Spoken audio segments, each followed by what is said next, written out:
What's up? And well, we've had better mornings, guys. Welcome back to another video. Unfortunately, this morning we lost another goat. The coyotes have been absolutely insane the last couple of days, or week I should say, and I think it's time that the free range goats comes to an end. It's been great for 8 months. It was great for the previous owner, but for some reason the coyotes are really bad this year. So we went on a full-fledged coyote hunt the other night. Obviously, you know, when you're all prepared and ready for them, they don't come around. We got some stuff here. We're going to be converting one of the animal pens, or well, 2 pens into 1 pen. That way we can put the goats up at night. We also got us one of the great old California approved horrible gas cans back there because, well, Zach called us and he ran out of diesel on the side of the road. So unfortunately, I'm not in the single cab. I don't have the transfer tank with me. So back to gas cans it is. I can tell you guys which gas station we are not going to buy diesel. We'll go find us one a little bit cheaper on the way. All right, well, change of plans. I guess a tow truck driver pulled over and gave Zach a couple gallons of some fuel. And it's a good thing because I was under the assumption Zach was in his truck. I was about to bring in 5 gallons of diesel, but apparently Zach was in the Saturn. So, I mean, I guess I could have poured it in the truck and gone and got him some gas, but hey, ended up working out. Now we've arrived at the shop. Zach's in the back getting some stuff ready. Now, before we walk back there, check these out. These will be on the website by the time this video goes live. A couple of our new Work For It patch hats. Make sure you guys go check out workforapparel.com. There'll be a link right there. And it seems like this week has been the week of Duramaxes. We got a Duramax in here getting some work done, and then we got this big beautiful truck, which we previously kind of gave like a little quick walk around when this was in Sergio's shop doing some of the wiring for us and the pre-wiring for what Zach's gonna be doing in this thing.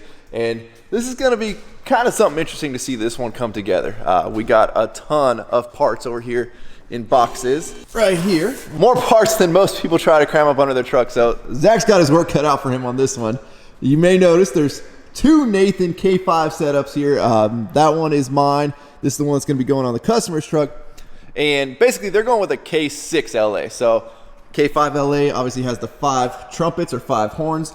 Then the K6 has your 6th bell, which is right here, this little booger. According to Horn Blasters, this customer reached out and said, hey, where's the mount for 6? They claim one doesn't exist, but one does exist. But regardless, they said there was nothing out there. So we're gonna rig it up as is with the 5 bell mount, and then we're gonna basically scab on the 6th onto here. The cool thing about the Nathan manifolds is they do have an extra outlet right there, so you can see that one coming out. So we're gonna tap that one to power the 6th bell there. Now the customer had previously purchased the individual mounts, which is what you see here.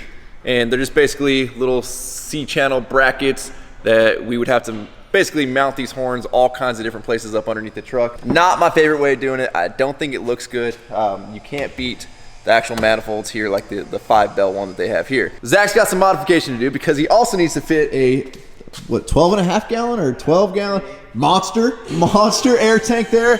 I think on my truck I'm running 2 5 gallons or something. Don't quote me on that, but this tank is an absolute monster. I would recommend running 2 smaller tanks, just so you don't have to try and fit this big old beast into one spot. But again, this is kind of the customer's wishes here, and this is what they wanted. So this is Zach's got his work cut out for him on this one, cramming this thing up underneath there. At one point, we weren't going to be able to use the spare tire area because this truck wasn't lifted.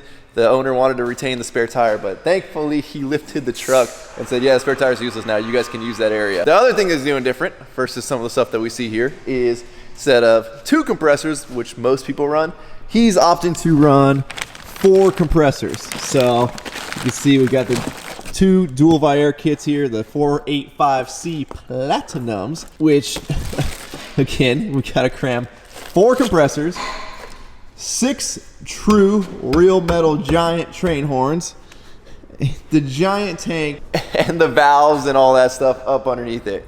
So this one's gonna get interesting, guys. Now previously, again, like I showed you in the other video, Sergio has done some pre-wiring for us. So we've got 1 main wire harness under the hood with all fuses. The other thing that's weird to me on these trucks is this big plastic extension piece that they used to be able to get your hood open. Like, it's very flimsy. It's almost like it was a complete afterthought to just put on this piece of plastic. There's a low voltage disconnect right here. This is what I'm running on my single cab, and this basically, all your accessories go from the low voltage disconnect to the battery. So basically, when the low voltage disconnect senses that your battery is getting really low because you left your lights on, or there's some phantom power that's getting drawn to one of your accessories, it'll actually cut power to all your accessories, leaving enough battery power to be able to start your truck. So that's kind of the way we've been doing everything now, is everything goes through a low voltage disconnect first, and then you go to your accessories. All that was pre-wired thanks to Sergio, and basically Zach's just gonna have to come from about here back, wire up 4 compressors, wire up the solenoid valve, and then we're gonna do it like we do all the trucks, where the actual horn on the steering wheel is a regular horn. You flip a switch and now it's your train horn. So if you ever get pulled over or anything like that, you just flip the switch and be like, I don't know what you're talking about, officer. That sounds like a regular horn. Just don't look up underneath and see the 42 compressors, tank, and giant horns. Wire tells you and everybody else that you can mount them in any angle, which you can. But their recommended mounting is straight up and down or straight upside down. Now you'll see the bad guys will mount them at crazy angles, which is fine, but the problem is they're designed to be straight up and down. So if you lay them on the side, the piston is gonna drag on one side of the cylinder and eventually take it out. Gotcha. They're not really robust like a motor kind of piston. It's got like a single ring in it. Right now, Zach's kind of contemplating. He's got to figure out a lot of dimensions in his head here, because he's gonna be taking a steel plate and up underneath the truck here, hopefully it's light enough, he's gonna make a plate that goes up here that basically everything's gonna get mounted to it out here, to where he can then slide in and mount the plate up in. It's cleaner. It makes install a lot simpler versus trying to like randomly mount crap to frame rails, or especially when they have like the bed supports and stuff, or the frame supports going across. Everything's round bar. Like it's just not that easy. So instead of trying to pick points to mount crap to, and you have stuff scattered, similar to how he did on my Denali, he's going to build one plate, everything gets to be put onto that plate, and it just makes everything look way more symmetrical, way cleaner, and again, it actually ends up being a little bit easier on the install side of things. So I don't know if I want to do a whole sheet or if I want to do like 2 individuals, do a plate for the tank and then these, and then do the horn. Gotcha. Let me go show you guys. Zach, whew. Zach, you gonna leave it out in the truck like this in the alley, bro? Hey dude, that's 200 and some change pounds. Like if you want to run away with it, go for it. You ever seen tweaker strength? It's probably already gone. So Zach picked up some, I believe 3/16 steel plate here, and this is what he's gonna be making his plate out of. They do make mounts, obviously. You can get pre-made mounts if I stop tripping on this dang wire. Like this one right here from Horn Blasters. This is for a 1500 Silverado. They're very vehicle specific, and this is one of the batches that was made super thin, so it ended up like it bounces. No bueno. Speaking of horns, you guys know I'm a connoisseur of the train horn, and I don't think you get to call anything a train horn unless actual locomotives use it. Well, the Nathan air chimes, or the Nathan train horns, or the K5LA, the K3LA, the P3, the K6LA, the K5LLA, anything in that world, they are actually used on real locomotives like currently. So those are what I consider real train horns. Plastic horns aren't train horns in my opinion. These bad boys are real cast metal horns. These are the real deal. And there is nothing that'll hit you in the chest like blasting air from one of these bad boys. So Zach's got his cardboard out. He's gonna start making his templates here. I wish I could stick around for that. It's starting to get dark. We gotta go protect our goats. We'll be back in the morning. You ready, Zach? Sure. Okay. So yesterday we made the call. As awesome as this place was, because all the animals could free roam 24/7, we can't let any more goats get taken by a coyote. So we took one of our caged in pens here and basically took out the center divide. So now 2 pens turned into one big one. And then I ran netting from the top of the pen all the way to the ceiling just to prevent anything from trying to jump over. So from now on, goats are getting put up here at night. Obviously during the day, the coyotes aren't really an issue. They weren't super stoked on the idea last night, but I bet they were super stoked on not having to wake up in the morning and find another one of their brothers dead. So hopefully that solves our problem in the middle of the night when nobody can like sit out here and watch for coyotes. Even though, trust me, we spent many nights out here on the hunt for them. And all the ones that I do see, we got Palmetto State Armory coming in handy to make sure we eliminate that threat. Now this morning we got to get the truck cleaned up because, well, we're gonna go visit a friend we haven't seen in a long time, our buddy Adam over at Ronnie's Electronics. The old crew cab here needs a little bit of work on the sound system. The last time it was at the body shop, they pulled door panels off. I think some of the speakers didn't get quite hooked up right, so they ended up, the wires just like kind of rattled loose. And then the old iYing head unit here, albeit this thing has lasted me, I don't really know, since I bought the truck, 4 years, 5 years, but it's kind of on its last leg. It works fine, normal operations, but if you ever run the heater in this truck, for whatever reason, the head unit heats up and gets super laggy. I don't know if there's like a leak from one of the heater vents behind the dash or whatever, but shouldn't be getting like super choppy and laggy to where I literally have to pull the head unit out, unplug it from the back, plug it back in to do like a full reset. Which is why you'll see that it's not fully put all the way in right now, because I like to just easily pop it out and pull off the main power wire. So we're gonna be getting a new head unit in here, fixing whatever issues are going on, and then the old gray truck will be back in action. Now today we've also got the guys back up here at the ranch. We got HYPERLITE driving the 6.0. Timing on that truck could not have been better, guys. Timing with purchasing that truck, being that we have his 450 torn apart. I knew I had to give him something to drive. So this morning, Abel and Chava are out here getting all of our rebar tied in. That way, basically, once this is done, we are ready to pour some concrete out here. Well, we got to mark out some joints and how we're gonna do it, if we're gonna cut diamonds into it or whatever. We're still trying to figure that out. You guys will be able to see, we're running 2 foot on centers. So basically each piece of rebar is 2 foot apart from the next one. And then you'll see these little marks on the ground. So what we'll do is we'll run a tape measure all the way out. We'll mark every 2 feet. And we'll do the same in both directions. That way everything is nice, symmetrical, perfect, 2 foot on center all the way around. You also may notice we are using number 4 rebar. That's 1/2 inch rebar. And we figure if we're going with a 6-inch slab, we might as well, let's make this as bulletproof as we can make it. Now, will I go 1/2 inch rebar all the way up to the house with the whole driveway? Probably not. It's significantly more expensive, but at least the whole entrance here where anybody's gonna be turning off the street, there's gonna be weird pressures and stuff on the driveway. This portion all the way up to the gate will be bulletproof. We'll see from there. We might switch to 3/8 at that point once we go all the way down to the house, because that is a lot of concrete, a lot of rebar, and a lot of money. We got HYPERLITE following us in the 6.0, and I honestly haven't driven that truck since the day I bought it, so seems like everything's going great. Zach got that thing running great. Let's go see what the homies are up to. Oh! Shh, we're on the phone, we're on the phone. Shh. What's going on? Look at this sick 2020 that just rolled up to Ronnie's. Woo. This thing is sick. It's crazy how small 30s look now, guys. Like 30s are becoming normal. These are 30s, absolutely insane. On a 42, jeez, 42 16.5s. This is gotta be 30 by 16s. Super, super, super clean truck. Not gonna say, y'all, the old 6.0 here has pleasantly surprised me. This thing is an absolute cruiser. All my OBS is like 70, 75 miles an hour. That's like, they're screaming at that speed. This bad boy, she's a cruiser at 80, 85, I mean, allegedly. And being a 2-wheel drive on the dirt roads out here, the suspension's actually really, really nice. Of all my old trucks, I gotta say, this one right here is probably the best riding one. Now, we do need to make some modifications here. I can't do the bench seat with no at least armrest. Preferably though, captain chairs with center console, because I literally just, I feel like I'm in a golf cart. Like every time you turn, it feels like you're gonna fall out of your seat. So the guys are making great progress on getting the rebar mat tied in here. Now, for those of you guys that don't know how rebar and stuff's cut, just give you a good little sample right here. So we use hydraulic rebar cutters.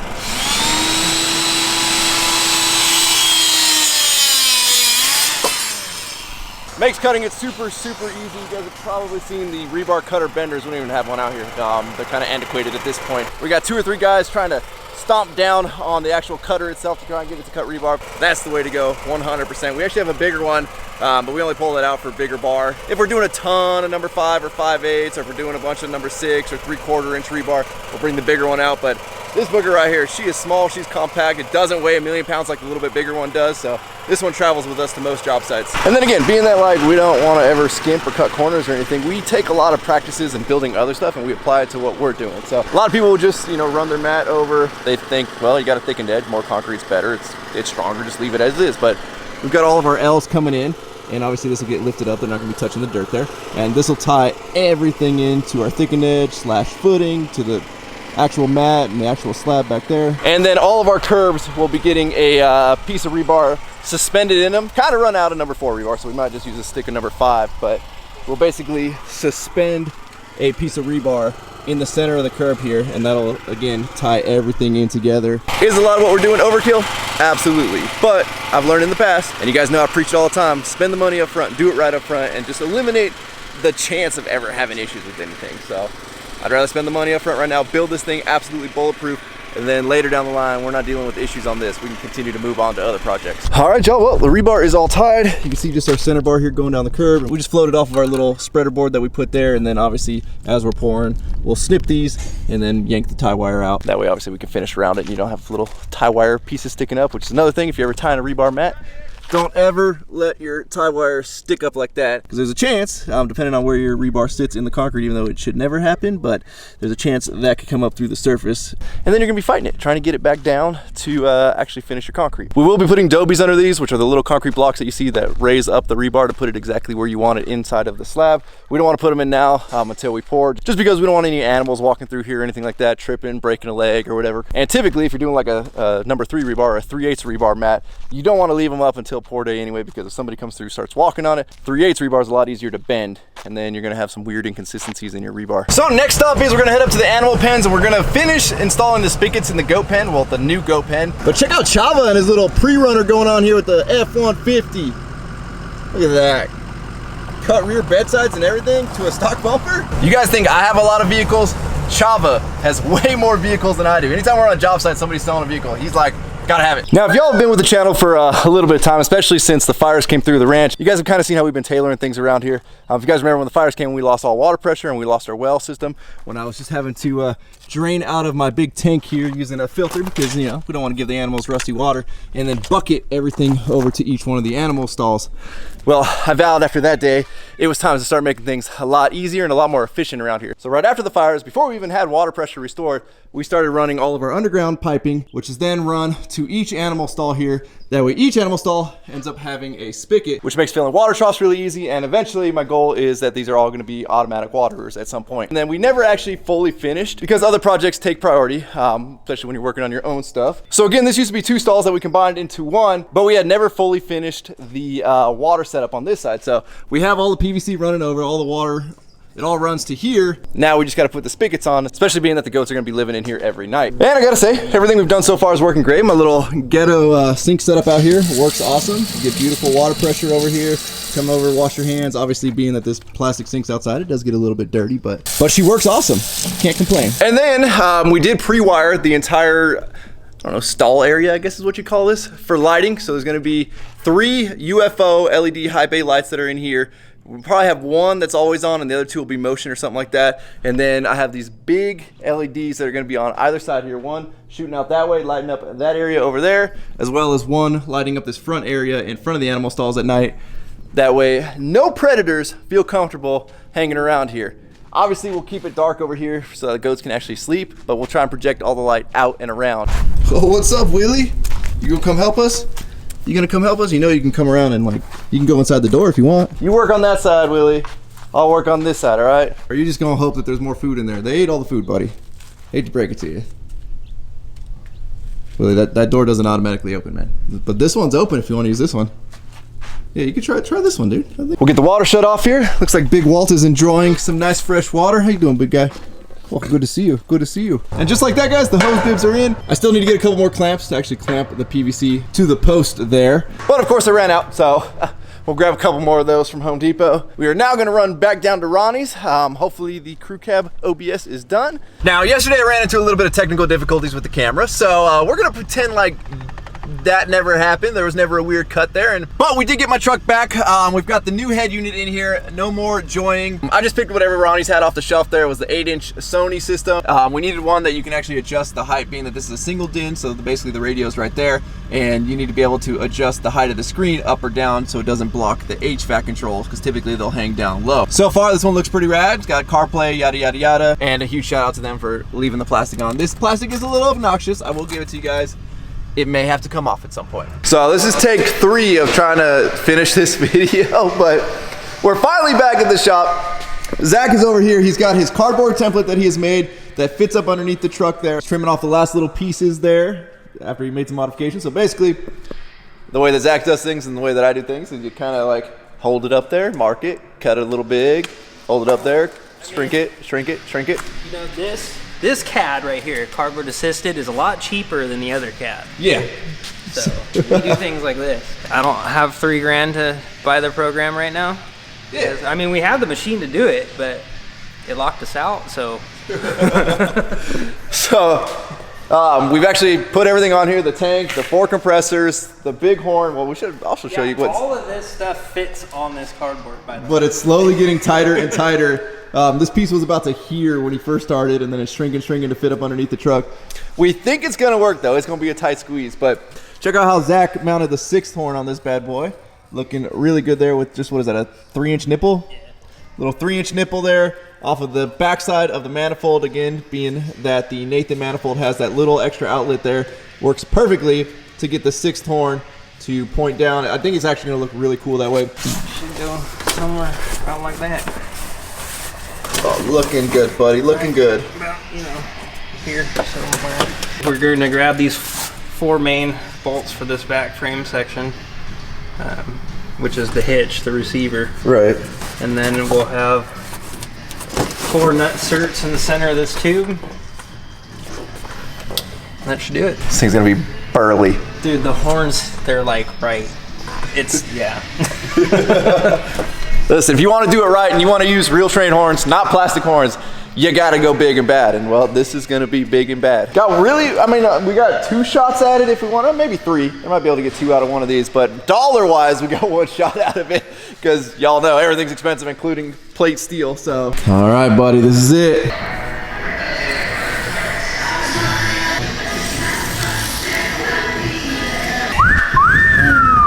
Trade secrets right here, guys, trade secrets.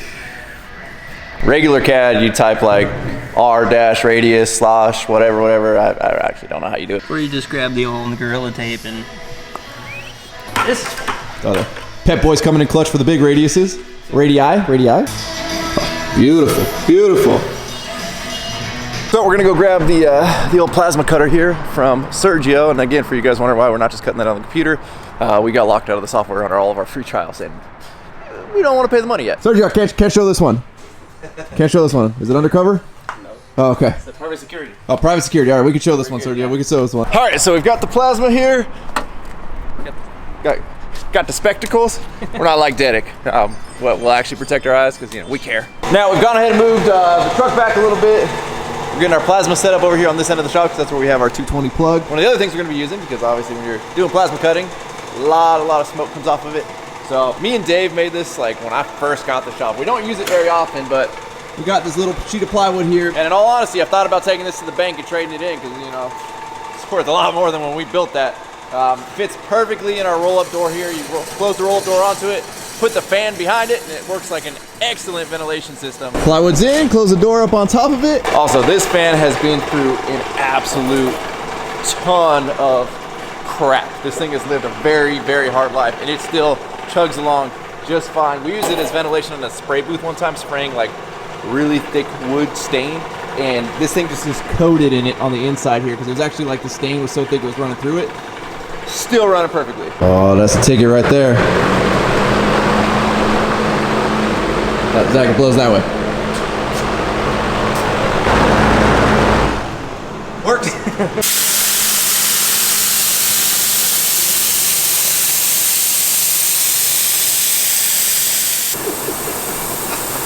Well, after a little bit of time here with the plasma, Zach's actually got this thing looking pretty sharp, buddy. Going around cleaning it up with the grinder now. All right. After a lot of grinding and a lot of fine tuning here, Zach has got this thing beautifully mocked up. Or Chris, did you do this? I mean, no, man. Zach did everything. Oh, okay. Give us a walkthrough.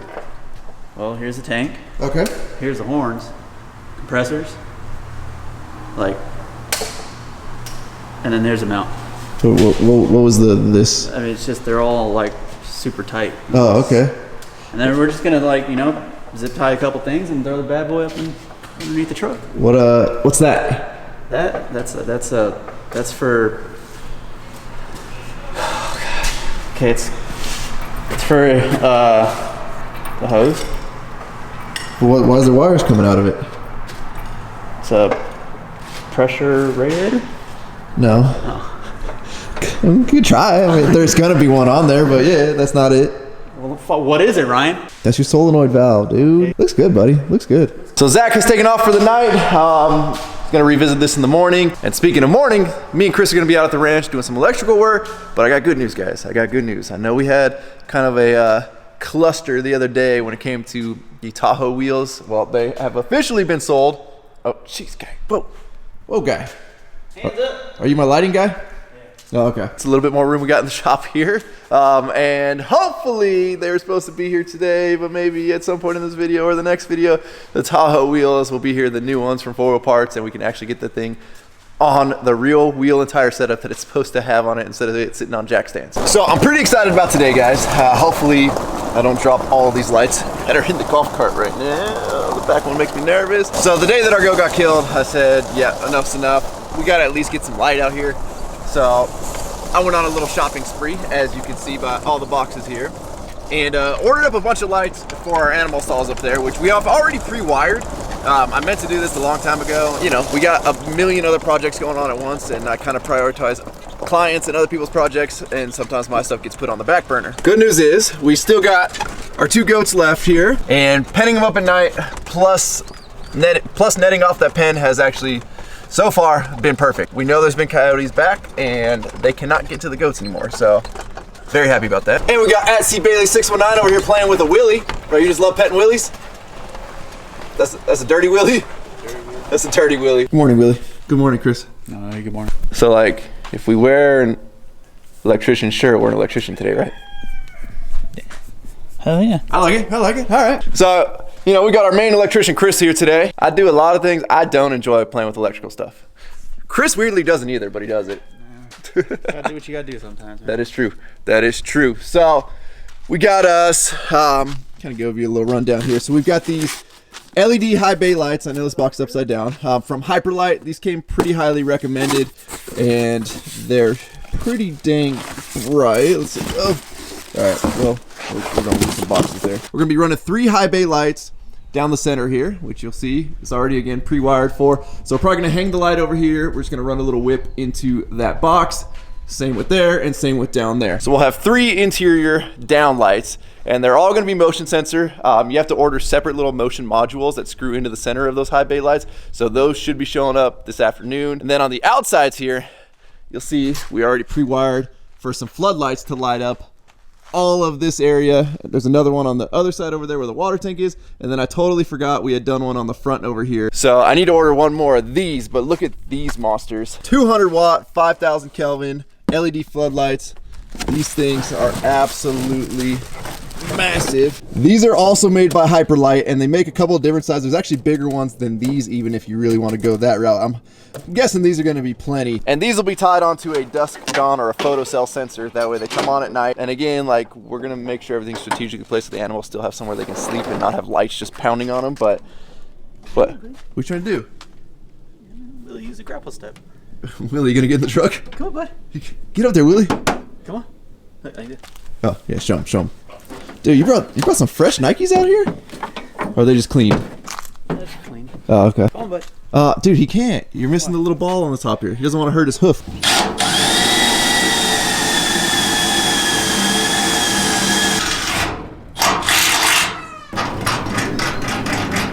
So the way these high bay lights work is just a little hook. So we put an eye bolt into just the metal framing here of this little building. So I've run ahead of Chris here and I'm putting all the hardware in to hang the lights. We've got our supervisory crew over here. Well, they're drinking on the job, so we don't know if we really want to look up to those guys right now. But we got the exterior ones here, which are the big LED panels. I just went ahead and self-tapped them into this little piece of framing going across there. The self-tappers are super, super solid in there. Threw some washers on, and I don't think we're gonna have any issue with these things going anywhere. Really, that's the camera, buddy. That's the camera. Hey. You just blocked that whole shot, all right, Willie? With your big old booty.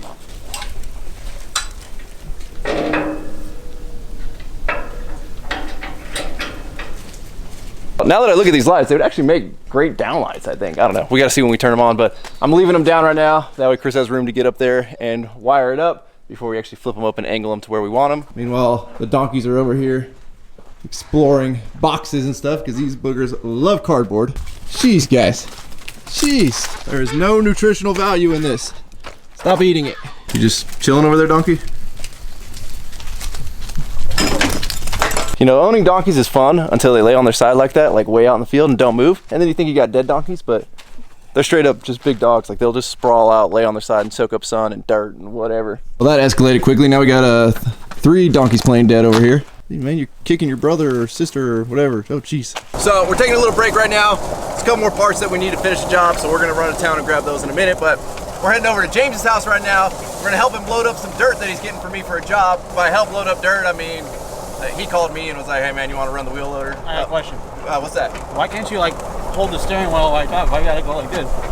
Are you nervous that I'm not holding the steering wheel? Well, you're like going like this, like you're a drunk driver or something. Dude, it's the gravel. This thing drives straight, man. Perfect alignment. Look at that. Look at that steering wheel. Hold the steering wheel and try talking.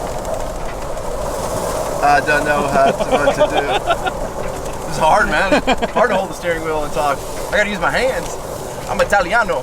We got Stampede over here at James's house. What's up, James's goats?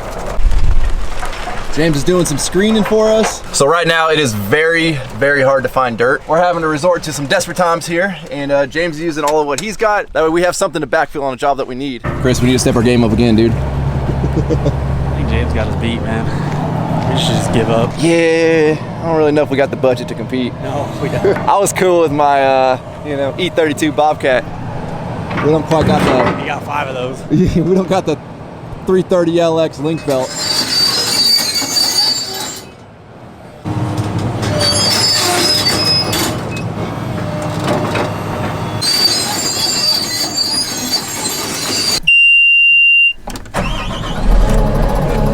All right, y'all. Mainly James called me over here because he knew I love to run the big wheel loader. So we're gonna load up all the dirt that he screened right there into the dump truck in this big old baby. I love it. I love it.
How's he doing? He's good. He's good. Yep.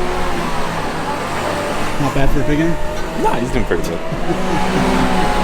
They're a trick to get used to, man. Not bad, buddy. All right, just gonna pick me up one of these next week. Think Need my credit card? Yeah, I do. I think we're gonna take all of our credit cards to pull this one off. All right, James has made it to the job site. Ooh, that driveway is steep. I don't know, whoever loaded that truck though, whew, great job right there. This lot is very tight. It doesn't look as steep on camera as it is in person, but it's about our only spot right here to turn around, so glad to see his trucks make it because we got a few loads that are gonna have to come to this job. Previous video where I actually drove his dump truck and dumped it, he's talking about the double liner chassis, which keeps the frame from flexing, especially when you're dumping on a hillside, which is what he's doing right now. And it keeps it way less sketchy. We're hoping it keeps it way less sketchy.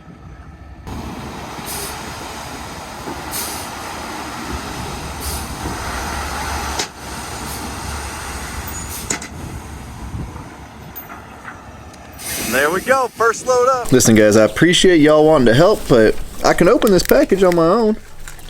Okay, okay, oh jeez, okay, we don't need to bite me. So we have made it back to the house, clearly. We got the few last little pieces that we needed. Chris is finishing up all of the interior lighting. Got our photo cells that are gonna be going on the 2 exterior ones over here. We've been cranking away over here. Oh jeez, I'm sorry. Are you done? We got our in-ground junction box pretty much all wired up. We'll put the box back over that once we get it in there perfectly. Our first light on the exterior all wired up, and I don't really know exactly where to adjust it right now, so we've left the whip on it a little bit long just in case we gotta tilt it a little bit more or less. But I know one thing, it's gonna light the heck up out of this tree. Will it go beyond the tree? Probably not, but whatever. We just gotta make our connection at our junction box over there, wire up our switch over there, and everything should be live. Alrighty, y'all, our box is back in the ground. Everything is hooked up. Peacocks are still screaming. Let's go flick the breaker on this thing and see what happens. Let's flick the switch. So pretty much everything should come on. There's covers over the photocells right now to make it think it's dark. So those should pop on. Obviously the switch is gonna be, let's not say useless, but we aren't really gonna have a need for it. It's always gonna be on. We just put it in right now because I don't have the motion sensors yet for these, and I want the animals or the goats at least to be able to sleep, not have lights on full time. So until the motion sensors get put in, it's gonna be full-time light. Let's see what happens. Ho, ho, ho, ho. And the Lord said, let there be light. And there was light. Right. Those are gonna be, yeah, I can't wait to see these tonight when it gets dark, but looking good, buddy. Dude, these are bright too, holy crap. I'm excited. I'm super excited for these things. So far, everything's working, Check this last one down here. How we looking? Woo! These boogers are no joke. From like this side, it's not that bad. The second you get like straight up underneath them, woo, it's like looking at the sun. Now we wait till nighttime. Well, clearly it is dark now. Oh, jeez. Clearly it is dark now. So we're on our way up to the animal stalls. We've already identified one issue though when we drove up right now. We're not exactly sure why this is happening. You'll see in a second when we get up there. Clearly right now we've got just the little solar light behind me. There's one on each end of here that kind of came with the property. For some reason though, you guys can see the UFO lights above me. We're getting some type of like phantom power in them. Now the weird thing is, again, everything's tied into this switch. So unless something got tweaked somewhere, somehow, it's weird that everything's shut off right now. But we're still getting LEDs lit up. I like your sweatshirt there, buddy. You look cool. Just a little. Look at Willie. Look at Willie chilling with the straw hanging out of his mouth like a farmer. Good look, buddy. All right, you ready, Chris? We'll worry about the phantom power issue later. Here we go. And the Lord said, let there be light. Woo! And there was light. Yeah. This is what I'm talking about. These are like perfect. I was honestly worried about getting high bay lights because high bay lights, like, they're meant to be in a high bay and they don't really spread the light out super far unless they are very high up. They do make diffusers for these, and I didn't want to buy them until I knew whether or not they're going to be throwing light super far or not. I honestly think they're kind of perfect. They throw just enough light into the animal stalls here. And then we'll come out here to our floodlights out here, and well, you can see they light up a good distance all the way around the animal pens. Now obviously the water tower and the tree kind of block everything going on back there, and it's going to end up being the same on the other side, but I think we get one or two of these on either side of the stalls here, and we're going to have this place lit up pretty dang well. Super bright. I like them. This is just what we needed. So these will all be on a motion sensor. That way the goats can actually sleep at night and it's not super bright in here all the time. And then the two exterior ones, those are going to be just full-time on at night. Willie, what do you think, buddy? Is it nice and bright? Do you approve? All right, fist bump. So yeah, watch when we turn them off. Like, really? I mean, it's kind of cool effect. It looks spooky, but it's something clearly shouldn't be doing that. All right, turn it on. We've built a spaceship. So I went ahead and I cut the breaker, and it appears like the lights are actually shutting off, so it might be something weird in the switch. All right, y'all, well, other than our little phantom power issue we got going on there, which we'll figure out, and maybe by the time this video goes live, you guys will have an idea, because we just pretend to be electricians. We're not really electricians. Regardless, I think that looks rad. That's like the perfect addition to us slowly starting to light this entire place up and turning this place into, like, you know, I kind of like a little residential feel out here in the country. But as always, thank you guys so much for watching. If you're not subscribed already, please click the subscribe button now. That you do not miss out on any future content. Don't forget to give this video a like, a thumbs up. Don't forget to check out workforapparel.com, because if there's anything you want in this life, you got to be willing to work for it. You guys are the best. I'm out. Damn.